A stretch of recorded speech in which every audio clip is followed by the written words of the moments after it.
magandang araw po sa inyong lahat mga kapwa ko OFW sa mga sulok sa mundo.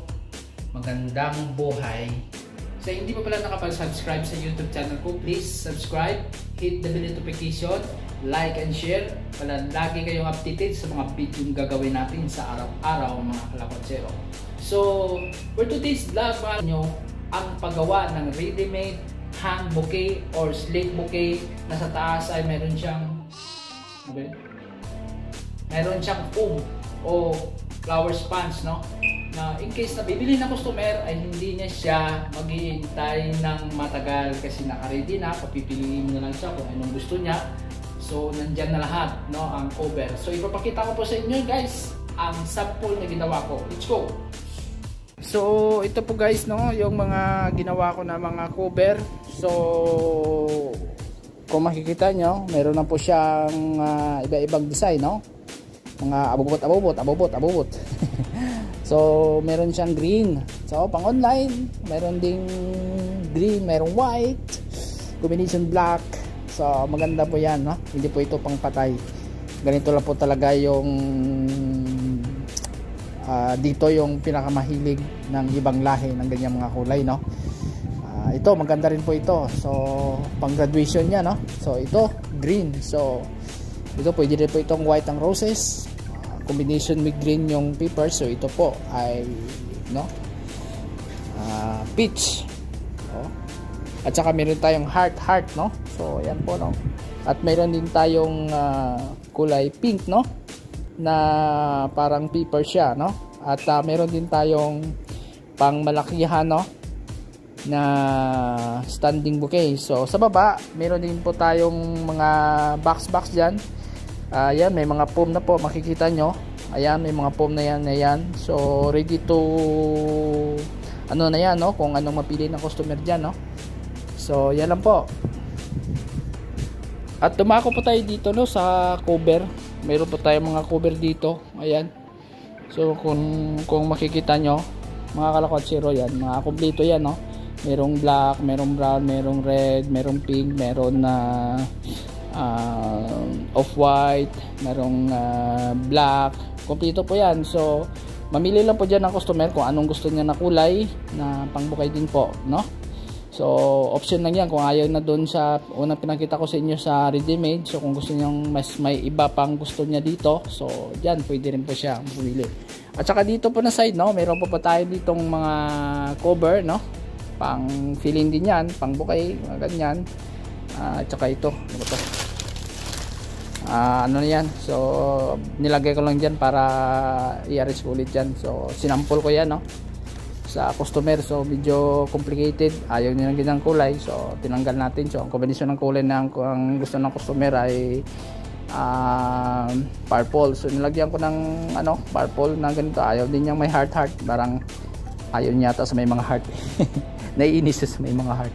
So ayaw niya, so pinalitan ko. So ito naman, meron po tayo ditong itong tinatawag na fillet na may cover, no? So ganyan. So sa likod ganyan siya, no?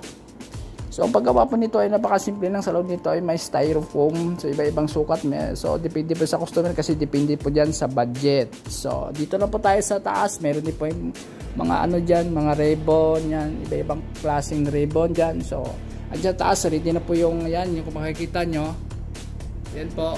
Ayan po ang pang-hanger, no? Pang welcome baby baby world. Ganyan, mga ganyan. Welcome baby, ganyan. May mga sapatos, ganyan, mga damit. Tsaka dito din po sa baba meron din po tayo ditong mga ribbon, no? So medyo nakakalat, hindi po siya naka-arrange. Wala nang time, no? So yan po, no? Siyempre meron din tayong pang cover sa pero panglagay niyo dito sa din, pang regalo. Mayaman ako, teach. Mayaman. To, yung dollar, no? Na pang dito sa loob. So pwede po yan, no? Pang lagyan ng mga pasalubong o lagyan niyo ng mga money. So ganito stick.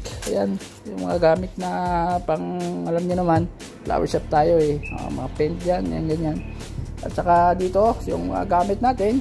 So ito yung mga gamit natin, no? Cutter, yan, gunting, supplies, kompleto po yan, no? Yan, cellphone natin. So yung may tumatawag. At saka sa baba, ayan, baul. yan po yung mga gamit dyan. Siyempre, meron din tayong machine. So, machine natin upito yan, oh. Yung mayroong cash o card, yan. Tsaka ito, yung baril. Hindi po ito baril, no? Ito po ay glue gun. Okay, so, ayan po, kunti-kunting mga abubot-abubot. So, dito po sa gilid, sa baba, ito po yung mga, ano natin, mga,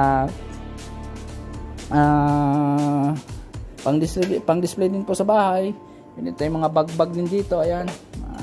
So, ayan po ang price. Ayan po, so dito sa baba meron po tayo ng mga ano dyan, mga Cyclops kayo, si Cyclops, so so ayan po, no? So meron tayong mga bag-bag din dito. So ayan mga bag-bag, kompleto yan, no? So dumako naman tayo dito sa fresh flowers. So ito po, may mga fresh flower din tayo dito. Ito may mga chocolate din, yan, mga ano yan, Gerbera, medyo matagal na yan, no? So ayan po, no? Ayan, so ayan po yung ano natin, mga kagamitan natin. So yun guys, so yun po yung mga update ko sa inyo, yung mga cover natin, ang mga lagayan ng mga bouquet natin, mga lagayan ng mga ano natin, mga abubot-abubot, lagayan natin ng mga ano ng bulaklak, fresh flowers, ready hand bouquet, filling, tape, ribbon, mga ganyan. So, mga usually po mga kalokatsero, yan po ang gamit sa flower shop. At marami pong salamat, no, sa mga subscriber natin. Patuloy niyo po sana akong suportahan po sa YouTube channel ko, Melo Katsero TV. Update po ako ng mga bulaklak, iba-iba sa labas sa loob. So, yun lang po mga kalokatsero at maraming salamat. At sa hindi pa nakapag-subscribe sa YouTube channel ko, please subscribe, hit the notification. Maraming salamat at magandang araw po sa inyo lahat. God bless.